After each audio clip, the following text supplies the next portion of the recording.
திருமாவளவன் தீர்ந்து போய்விட்டார், தாவேகா பக்கம் தலித்துக்கள் தாவி விட்டார்கள், புதிய இளைஞர்கள் அவரிடத்திலே இல்லை, கட்சி கைமாறி போய்விட்டது, அவர் தனித்து விடப்பட்டு விட்டார், அதை எதிர்கொள்ள முடியாமல் தான் உடன்பாடு இல்லை என்றால் கூட அந்த கூட்டணிக்குள்ளே அவர் போயிருக்கிறார் என்றெல்லாம் பல விமர்சனங்களை சாதியவாதிகள் மட்டுமல்ல, சாதி மறுப்பாளர்கள் என்று சொல்லிக் கொள்கிறவர்களும் கூட, திராவிட இயக்க ஆதரவாளர்களும் கூட அப்படிப்பட்ட கருத்துக்களை சில பேர் சொன்னார்கள். அவர் தலித் கட்சி, அங்க ஒரு இஸ்லாமியருடைய வளர்ச்சி பிடிக்கல, ஆளூர் ஷானவாஸை கட்டம் கட்டுறதுக்கு அவர் இஸ்லாமியர்ன்றது தான் காரணம் அப்படின்ற நரேஷன் வைக்கிறாங்க. இந்த குற்றச்சாட்டை எப்படி பாரு? ஆளூர் ஷானவாஸ் முதல்ல இஸ்லாமிய தலைவர் அல்ல, இஸ்லாமிய சமூகத்திலிருந்து வராரு. இஸ்லாமிய சமூகத்திற்கான பிரதிநிதித்துவத்தை நிரப்பியவர் விசிக்கிறார். அவர் இஸ்லாமிய சமூகத்தின் தலைவர். அதுக்கு முன்னாடி நிறைய பேர் நிரப்பியிருக்கிறாங்க. அவர் அடிப்படையில் அந்த இயக்கத்திலிருந்து வெளியேற்றப்பட்டு ஒரு பிரச்சனையில் அவர் தனிமைப்படுத்தப்பட்டதற்கு பின்பு அவர் ஒரு பத்திரிகையாளராக சில கட்டுரைகள்லாம் எழுதி அதை புத்தகமாக்குகிற போது அந்த புத்தகமாக்குகிற வேலையை செய்தவனே நான் தான். அவருக்கு தமிழ்நாட்டிலே ஆளூர் ஷானவாஸுக்கு ஒரு அடையாளம் இருக்கிறது என்றால் அந்த அடையாளத்தை நிறுவியவர்கள் நான் ஒருத்தன், யாரும் மறுக்க முடியாது. நான் தான் அவருடைய கட்டுரைகளை, சமநிலை சமுதாயத்தில் வந்த கட்டுரைகளை தொகுத்து மனுஷியபுத்திரனுக்கு பரிந்துரை செய்து உயிர்மை பதிப்பகத்தில் புத்தகமாக கொண்டு அந்த விழாவிலே நான் பங்கேற்று பேசினேன். நீயா நான் ஆண்டனியிலிருந்து, திருமாவளவன்லேருந்து, காதர் மைதீன் பேராசிரியர்லேருந்து பல தலைவர்கள் அதில் பங்கு பெற்றார்கள். அந்த மாநாட்டுக்கு ஏன் சார் போல? முதன்மை செயலாளர், கட்சியினுடைய முதன்மை செயலாளர் இல்லை, அது காரணம் இருக்குது. விசிகா தலைவர்களை மட்டும்தான் அழைச்சிருக்காங்க, வேறு கட்சி தலைவர்களை விசிகா அந்த தமிழ் தேசிய மாநாட்டுக்கு, எழுச்சி மாநாட்டுக்கு அழைக்கிறாங்க. சார் விடுதலை சிறுத்தைகள் கட்சியினுடைய முதன்மை செயலாளர் சார் அப்படின்னு நீங்கள் சொல்கிறீங்க, அவர் சொல்லலையே. அவர் திமுக தான் சிறந்ததுன்னு சொல்கிறாரு. நான் என்ன சொல்கிறேன்னா, திமுக சிறந்ததுன்னா நீங்கள் ராஜினாமா செஞ்சுட்டு அங்கே போயிடணும். நீங்கள் இந்த பேனருக்குள்ளே ஒளிஞ்சிக்கிட்டு திமுக ஆதரவாளராக காட்டிக்கிட்டு நீங்கள் மா சுப்பிரமணியம் நடத்துகிற நிகழ்ச்சியிலையும் சேகர்பாபு நடத்துகிற நிகழ்ச்சி நியாயத்தின் பக்கம் நிற்கிறேன் அப்படின்றார் சார். எப்படி? கொள்கை பக்கம், நியாயத்தின் பக்கம் நான் நிற்கிறேன். அப்படி நின்றாதான் நான் வரவேற்பனே. நான் சொந்த சமூகத்தை சேர்ந்தவன் அப்படிங்கிறதுக்காக ஆளூர் ஷானவாஸை சில பேர் காப்பாற்ற முயற்சி செய்தார். நீங்க திருமாவளவனை தவறால சித்தரிக்கிறான். இப்ப நீங்க உண்மையை சொல்ல வேண்டிய கட்டாயம் இருக்குல்ல, அதுக்காக தான் நம்ம அதை சொல்ல வேண்டியிருக்கு. ஒருவர் எந்த கட்சியில் வேண்டுமானாலும் போகலாம். வேலூர் இப்ராஹிம் மாதிரி கூட ஒரு பெரிய கட்சியில கூட ஒரு போய் சேரலாம், தப்பு கிடையாது. அது அவருடைய சுய தேர்வு. ஆனா இவர் மேல பழி சாட்டிட்டு போறாருல, இந்த கட்சி தவறு செய்யும் சொல்லிட்டு போறாருல, அது சொல்றதுக்கான யோக்கியதை வேணுமா வேணாமான்னு கேட்க. இப்போ சாட்டை துரைமுருகன் சில விஷயங்களை பேசியிருக்காரு இந்த மாநாட்டை ஒட்டி. இது சொல்றதுக்கான யோக்கியதை அவங்களுக்கு இருக்கான்னு நமக்கு தெரியல. ஏன்னா யார் யார் என்னென்ன வஸ்துக்கள்லாம் யூஸ் பண்ணுறாங்கன்னு எனக்கு அவங்க ஏரியாவும் தெரியும். அதெல்லாம் சொன்னால் நாகரிகமாக இருக்குமான்னு தெரியல. அவர் தலைவர்கிட்ட போய் கேட்க சொல்லுங்க, என்ன வஸ்து அவர் யூஸ் பண்ணுறாரு கேட்க சொல்லுங்க. அறம் நாடு பார்வையாளர்களுக்கு வணக்கம். இன்று நம்ம இணைந்திருக்கும் சிறப்பு விருந்தினர் அரசியல் விமர்சகர் ராஜகம்பீரன் அவர்கள். வணக்கம் சார். வணக்கம். தமிழ் தேசிய மாநாடு அன்று நடைபெறுகிற அந்த நாள்லேயே நம்ம ஒரு வீடியோ பேசியிருந்தோம் சார். நம்ம என்ன எக்ஸ்பெக்ட் பண்ணோமோ அதுதான் நடந்திருக்கு. உளுந்தூர்பேட்டையே உலுக்கியிருக்கு அந்த மாநாடு. ஆனாலும் சில தர்ம சங்கடமான சூழல்களும் அங்கே நிலவனதை நம்மளால் பார்க்க முடியுது. தலைவரே மூச்சு திணறி போகிற அளவுக்கு அங்கே கூட்டம் வந்துருச்சு. ஒழுங்காக ஆர்கனைஸ் பண்ணல அப்படின்ற குற்றச்சாட்டு கட்சியில் இருக்கிறவங்ககிட்டயே இருக்குது. இந்த விஷயத்துக்கு யார் பொறுப்பேற்றுக் கொள்வது அப்படின்ட்டு கட்சியில் இருக்கிறவங்களே சொல்கிறாங்க. முன்னிலை தலைவர்கள்லாம் இதை சரியாக ஆர்கனைஸ் பண்ணல அப்படின்ற விஷயம். சில பேர் நாங்கள் எதிர்பார்த்ததை விட அதிகமான கூட்டம் வந்துருச்சு அப்படின்ட்டு. ரேம்ப் வாக் ஃபெயிலியராக முடிஞ்சிருச்சு. இப்போ ஏற்கனவே நமக்கு ஒரு எக்ஸ்பீரியன்ஸ் இருக்குது. தமிழக வெற்றி கழகத்தினுடைய மாநாடு அந்த கூட்டங்கள்லாம் பார்த்து ஸ்பீக்கர் பாக்ஸ் மேலே ஏறாத, மரத்து மேலே ஏறாத அதே விஷயங்கள் தான் இங்கேயும் நடந்திருக்கு. எப்படி புரிஞ்சுக்கலாம்? இது எப்பவுமே விடுதலை சிறுத்தைகள் கட்சிக்கு ஒரு விஷயம், ஒரு வரலாறு இருக்குது. கட்டுக்கோப்பான கூட்டம். அது தலைவர் சொன்னால் கேட்பாங்க, தலைவர் ஒரு வார்த்தை சொன்னால் அதை மீற மாட்டாங்க அப்படின்றது. அதெல்லாம் உடைஞ்சிருக்கா? தமிழ் தேசிய மாநாட்டில் தமிழ் தேசிய எழுச்சி மாநாடு. ஆமாம், தமிழ் தேசிய எழுச்சி மாநாட்டில் அந்த ரேம்ப் வாக்குன்னு சொல்லக்கூடிய அது கொஞ்சம் உயரம் குறைவானதாக இருந்ததில் ரொம்ப பேர் மேலே தவி ஏறிட்டாங்க அப்படிங்கிறது ஒன்று. அது தவிர்த்திருக்கலாம் அப்படின்னு மாநாட்டிலே அங்கே இருந்தவர்கள் நமக்கு சொன்னது. அப்புறம் மேடையில் நிறையா பேர் ஏறிட்டாங்க. மேடை சரிந்து விழுவதற்கான அபாயத்தோடு இருக்கும்போது தான் அவர் பேச்சை விரைவாக 3 நிமிடங்களுக்குள் முடித்து கொண்டார் என்ற ஒரு தகவல் வருகிறது. இந்த ஆர்ப்பரிப்பது, கட்டுக்கடங்காமல் வருவது, கூட்டம் வருவது அப்படிங்கிறதெல்லாம் மகிழ்ச்சிக்குரியதாக இருந்தாலும் ஒரு மூச்சு திணறல் வரைக்கும் ஏற்பட்டு ஒரு அசம்பாவிதம் நிகழ்ந்து விடுமோ என்று அச்சப்படக்கூடிய அளவிற்கு இதுவரைக்கும் விசிகா மாநாடுகள் எதுவுமே நடந்ததில்லை. ஆக்சுவலாக மேடையில் வந்து அதிக பேர் கூட்டினதுக்கான கூட்டம் வந்து 234 மாவட்ட செயலாளர்களையும் மேடையில் உட்கார வச்சிருக்கிறாங்க. அதையும் மீறி மண்டல செயலாளர்களையும் மேடையில் வந்து உட்கார வச்சு தான் 500 பேர் மேடையில் அமரலாம்னா 1500 பேர் ஏறிட்டாங்க. 2 மடங்கு அதிகம் ஏறிட்டாங்க. மேடை சரிந்து விழுவதற்கான ஒரு சின்ன ஒரு ஆட்டம் கண்டிருச்சு. அதனால் இது அதாவது திருமாவளவன் தீர்ந்து போய்விட்டார், தாவேகா பக்கம் வந்து தலித்துக்கள் தாவி விட்டார்கள், புதிய இளைஞர்கள் அவரிடத்திலே இல்லை, கட்சி கைமாறி போய்விட்டது, அவர் தனித்து விடப்பட்டு விட்டார், அதை எதிர்கொள்ள முடியாமல் தான் உடன்பாடு இல்லை என்றால் கூட அந்த கூட்டணிக்குள்ளே அவர் போயிருக்கிறார் என்றெல்லாம் பல விமர்சனங்களை சாதியவாதிகள் மட்டுமல்ல, சாதி மறுப்பாளர்கள் என்று சொல்லிக் கொள்கிறவர்களும் கூட, திராவிட இயக்க ஆதரவாளர்களும் கூட அப்படிப்பட்ட கருத்துக்களை சில பேர் சொன்னார்கள். இல்லை, குறிப்பாக சொல்லணும்னா ஆதவர்ஜனா மேடையிலேயே சொன்னார், இது ஆதவர்ஜனாவுக்கான பதிலடியான கூட்டம் அப்படின்னு புரிஞ்சுக்கலாமா, உங்கள் கட்சியில் 20 பேர் தான் 20 பேர் தான் இருக்கிறாங்க அப்படின்ட்டு சொன்னார். இல்லை, அது வந்து அவர் ஒரு இதுக்காக பேசுனது. ஆதவர்ஜனாவை வந்து நம்ம வந்து ஒரு பொருட்டாக கருதி வந்து விசிகாவுக்கு வந்து பதில் சொல்வது அப்படிங்கிறது அவசியம் இல்லை. அவரே அந்த கட்சியில் ஒரு பிரிவு செயலாளராக, துணை பொதுச் செயலாளராக இருந்தவர். அதனால் 20 பேர் தான் இருக்காங்க, 30 பேர் தான் இருக்காங்க அப்படிங்கிறலாம் ஒரு தப்பு கணக்கு. சாதிய வன்கொடுமை இருக்கிற வரைக்கும், சாதி ஆதிக்கம் இருக்கிற வரைக்கும், அதற்கான எதிர்ப்பு உணர்வு என்று ஒன்று இருக்கிற வரைக்கும் விசிகா இருந்து தான் தீரும், அம்பேத்கரியும் இருந்து தான் தீரும், மூட நம்பிக்கைன்னு ஒன்று இருக்கிற வரைக்கும் பகுத்தறிவுன்னு ஒன்று இருந்து தான் தீரும், முதலாளித்துவம்னு ஒன்று இருக்கிற வரைக்கும் தொழிலாளி பாட்டாளி என்று ஒரு ஒன்று வந்து இருந்துகிட்டே இருப்பான். அதனால் அந்த உலகத்தினுடைய இயக்கத்தினுடைய விதிப்படி பார்த்தீங்கன்னா ஒன்று இல்லாமல் போய்விடும் சொல்கிறது ஒரு மூட நம்பிக்கை, அது அறிவியலுக்கு புறம்பானது. அதனால் நீங்கள் எல்லாரும் சாதியத்தை கைவிட்டு விட்டார்கள்னு வச்சுங்க, அப்போ உண்மையிலே விசிகா கலகலத்து போயிடும். பெரியார் கூட என்ன சொல்கிறாருன்னா, திராவிடர் கழகம் தேவைப்படாத ஒரு சமூகம் இருக்கணுங்கிறார். சாதிய ஏற்றத்தாழ்வுகள் நீங்கிருச்சு, சமத்துவம் வந்துருச்சு, கடவுளின் பேரால சுரண்டல் நிறுத்தப்பட்டுருச்சுன்னா திராவிடர் கழகம் தேவையில்லை, திராவிடர் கழகத்தை கலைத்து விடலாம்ங்கிறார் பெரியார். விசிகா எப்போ கலைஞ்சு போகும்னா, சாதிய சமத்துவம் இந்த சமூகத்தில் வந்துருச்சுன்னா விசிகா தேவைப்படாது. அப்படி தான் புரியணுமே தவிர அது வரைக்கும் விசிகா போன்ற இயக்கங்கள் இருக்கும். விசிகாவுக்கான தேவை இருக்குது அப்படின்றத புரிய வைக்கிறதுக்கு தான் இந்த கூட்டம் கூடியிருக்குன்னு நம்ம புரிஞ்சிக்கலாமா? அப்படி இல்லை, அவங்க எல்லா மாநாடுகள்லையுமே அலைகடலாக கூட்டம் வரும். திமுக அதிமுகவுக்கு அடுத்து 3வது பெரிய அரசியல் கட்சி அப்படிங்கிற இடத்துல வந்து விசிகா இருக்கிறது என்று பல அரசியல் விமர்சகர்கள் பேசியிருக்கிறார். இப்போ தாவேகான்னு ஒரு கட்சி இருக்கிறதுனால அது ஒரு அந்த மாதிரியான முதன்மை சக்திகளில் ஒன்றாகத்தான் தமிழ்நாட்டிலே வந்து விசிகா இருக்கிறது என்பதற்கு ஒரு ஆதாரம் இந்த அலைகடலாக வந்த கூட்டம். அப்படின்னு ஆளுங்கட்சியாக மாறுவோம்னு சொல்கிறாரு. இல்லை, எல்லா அரசியல் கட்சிக்குமே ஒரு தொலைநோக்கு திட்டம் ஒன்று இருக்கும், சமகால வாய்ப்புன்னு ஒன்று இருக்கும். இந்த முறையே அவருக்கு வந்து முதலமைச்சருக்கான வாய்ப்பெல்லாம் கனிந்து வந்தது, 2 கட்சிகள் கூடி பேசியது, அது நடைமுறையில் கொஞ்சம் விலகி போய்விட்டதே தவிர பரிசீலனைக்கு எடுத்துக்கொண்டார்கள், முதலமைச்சராக ஏற்றுக்கொள்ளலாம் என்கிற இடத்திற்கு பரிசீலனை வரைக்கும் வந்துருச்சு. அப்படிங்கிறப்ப கால மாற்றத்திலே இப்படித்தான் நிகழும், இதுதான் நிகழும், இதை தாண்டி எதுவுமே நிகழாது என்று நம்ம அரசியலில் வந்து நம்ம வந்து சொல்ல முடியாது.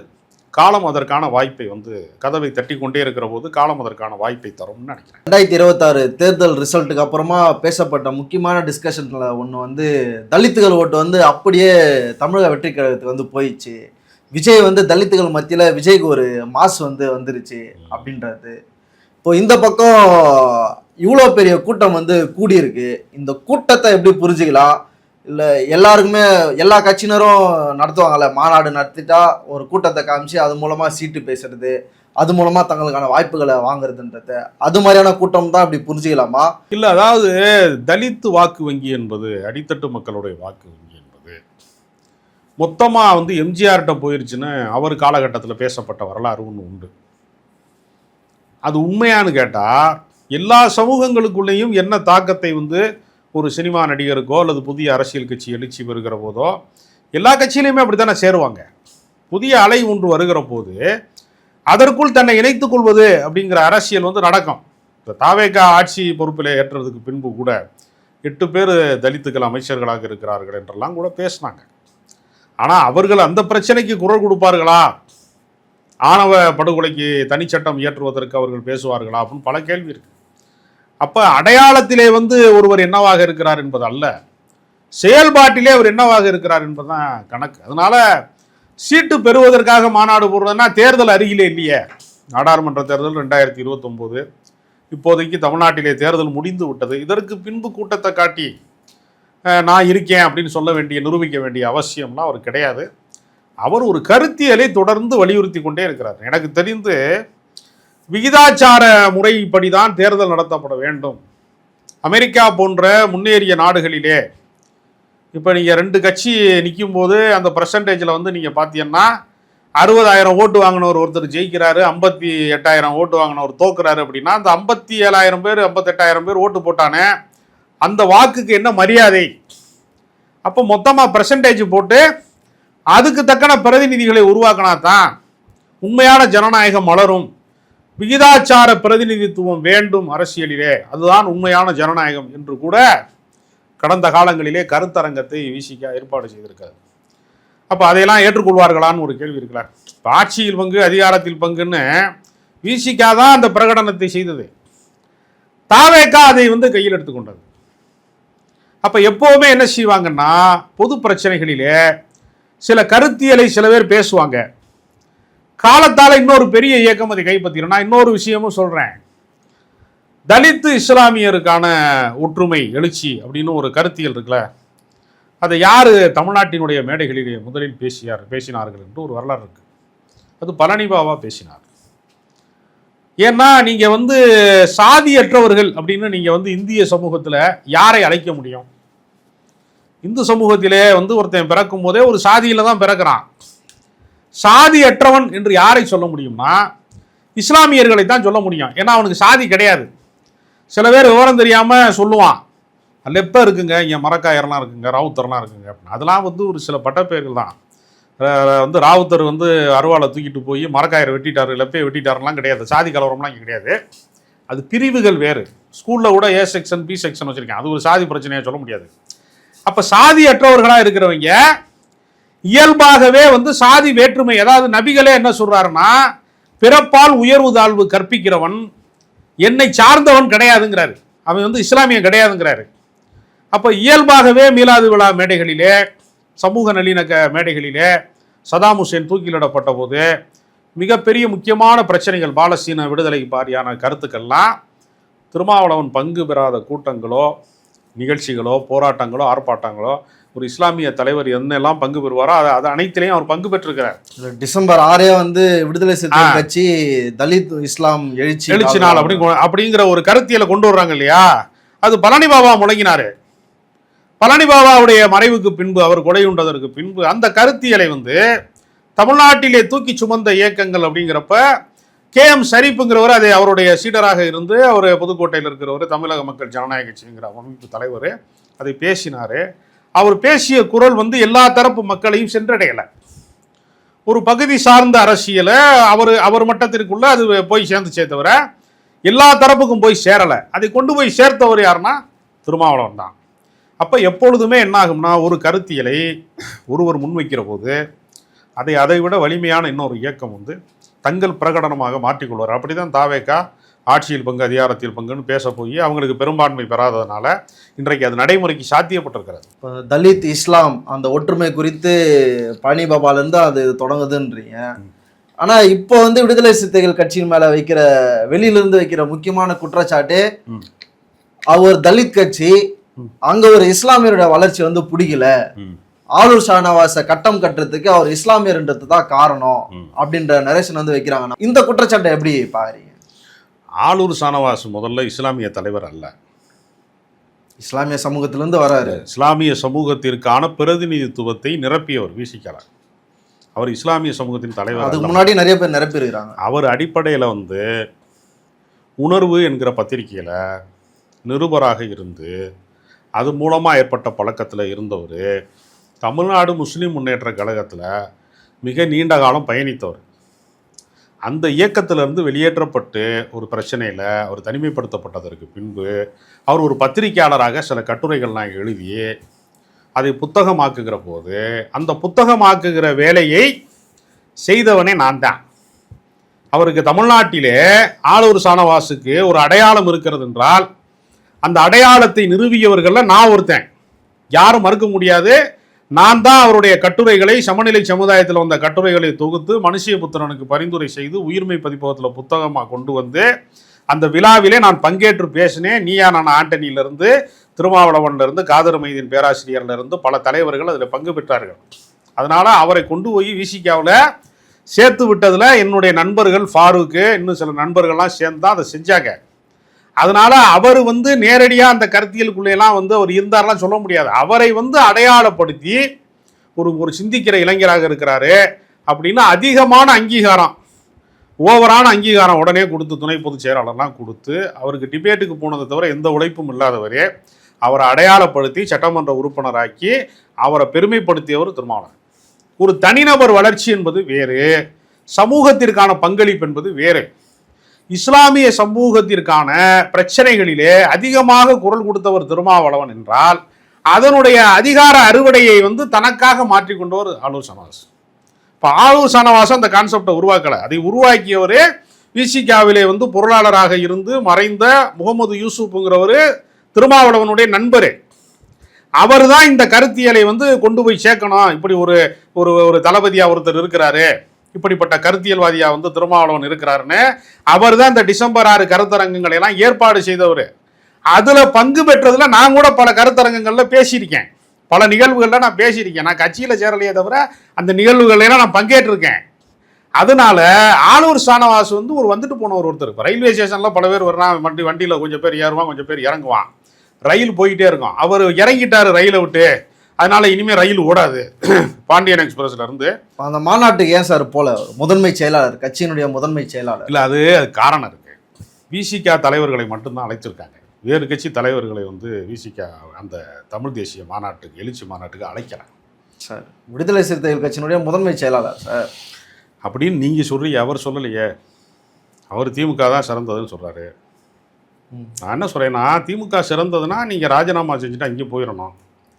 நீங்கள் இந்த பேனருக்குள்ளே ஒளிஞ்சிக்கிட்டு திமுக ஆதரவாளராக காட்டிக்கிட்டு நீங்கள் மா சுப்பிரமணியம் நடத்துகிற நிகழ்ச்சியிலையும் சேகர்பாபு நடத்துகிற நிகழ்ச்சி நியாயத்தின் பக்கம் நிற்கிறேன் அப்படின்றார் சார். எப்படி? கொள்கை பக்கம் நியாயத்தின் பக்கம் நான் நிற்கிறேன். அப்படி நின்றாதான் நான் வரவேற்பனே. அவர் உண்மையிலேயே சிறந்த மனிதராக இருந்தால் அவரை இப்போ உச்சி முகர்ந்து பாராட்டி அவருக்கு புத்தக வெளியீட்டு விழாக்கள்லாம் நடத்தி அவரை அங்கீகரிப்பதற்கான முதற்கட்ட வேலை செய்தவனை நம்ம உருவாக்குனவர் தானே அவர். என்னை போன்ற பல பேர் அவருக்கு உதவி செஞ்சுருக்கிறாங்க. பல பேர் நீங்கள் BM இப்ராஹிம்னு ஒருத்தர் இருக்கார் குவைத்தில், அவர் தான் அவருக்கு வெளிநாட்டு இதுக்கெல்லாம் கருத்தரங்கங்களுக்கு நிகழ்ச்சிகளுக்கெல்லாம் ஏற்பாடு செய்து அவரை ரொம்ப வறுமை நிலையில் இருந்த ஒரு சாதாரணமாக கடைக்கு கடை போய் ஊதுவத்தி போடுற விற்பனையில் இருக்கக்கூடிய ஒரு சாதாரண விற்பனை பிரதிநிதி அவங்க அப்பா ஆலூர் ஷானவாஸுடைய தகப்பனார். அப்படி ஒரு எளிய பின்புலத்தில் இருக்கிற அவரை உலகம் அறிய செய்தவர்கள் பல பேர் இருக்காங்க. ஆமாம் சார். இப்போ கட்சியில் அவ்வளவு பேர் சேர்ந்து தாங்க ஊர் கூடி தேர் இழுக்கிற மாதிரிங்க அவ்வளவு பேர் சேர்ந்தவரை வளர்த்துருக்காங்க. அவர் என்னமோ அவரே வளர்ந்துட்டாருன்னா அது எனக்கு புரியலையே. நான் சொந்த சமூகத்தை சேர்ந்தவன் அப்படிங்கிறதுக்காக ஆலூர் ஷானவாஸை சில பேர் காப்பாற்ற முயற்சி செய்தார். நீங்கள் திருமாவளவனை தவறால சித்தரிக்கிறான். இப்போ நீங்கள் உண்மையை சொல்ல வேண்டிய கட்டாயம் இருக்குல்ல, அதுக்காக தான் நம்ம அதை சொல்ல வேண்டியிருக்கு. தன்னுடைய சமூகத்தை சார்ந்தவன் செய்கிற நன்மையை ஆதரிப்பது இனப்பற்று, தன்னுடைய சமூகத்தை சேர்ந்தவன் செய்கிற தவறை ஆதரிப்பது இனப்பற்று கிடையாது, அது இனவெறி. நான் சொல்லலது, நபிகள் நாயகம் சொல்லியிருக்கிறார். அதனால ஒருத்தன் தப்பு பண்ணானா தப்பு பண்ணாதான் சொல்ல முடியும், பூசிலாம் முழுக முடியாது. நீ எம்எல்ஏ பதவி அனுபவிச்சுட்ட, அடுத்த கட்ட பதவிக்கு நீ ஆசைப்படுற, விசிகால அதுக்கு மேலே பதவி கொடுக்கல, வாய்ப்பு வழங்கப்படலை, உடனே கொள்கை மாறி விட்டார்கள், தடம் புரண்டு விட்டார்கள்னா நம்ம என்னத்தை சொல்றது? இதே தாவேக ஆட்சியில் வாரிய தலைவர் பதவிக்கு அவர் தேடி தேடி அலைகிறாரு. திருமாவளவனே கூட்டிட்டு போய் ஆதவர்ஜனாலாம் போய் சந்திச்சாரு. சிச்சி இந்த பழம் புளிக்கும்பாங்கல்ல, வாய்ப்பு கிடைக்கலன்னா அவர் தியாகி ஆயிட்டாரு. சட்ட உடனே கொள்கைவாதியா மாறி அப்பா இனிமே ஒத்தமர் இனிமே பிறக்கவே முடியாதுங்கிற மாதிரி அவர் ஒவ்வொரு சேனலுக்கு அவரே ஃபோன் போட்டு நான் வர்றேன் நீ பேட்டி எடுங்க அப்படின்னு சொல்லி திமுகவுக்கு ஆதரவாக பேசுகிறாரு. அவர் உண்மையாளராக இருந்தால் அந்த மாற்று கருத்தை எங்கே சொல்லணும்? மீடியாலேயே சொல்லணும்?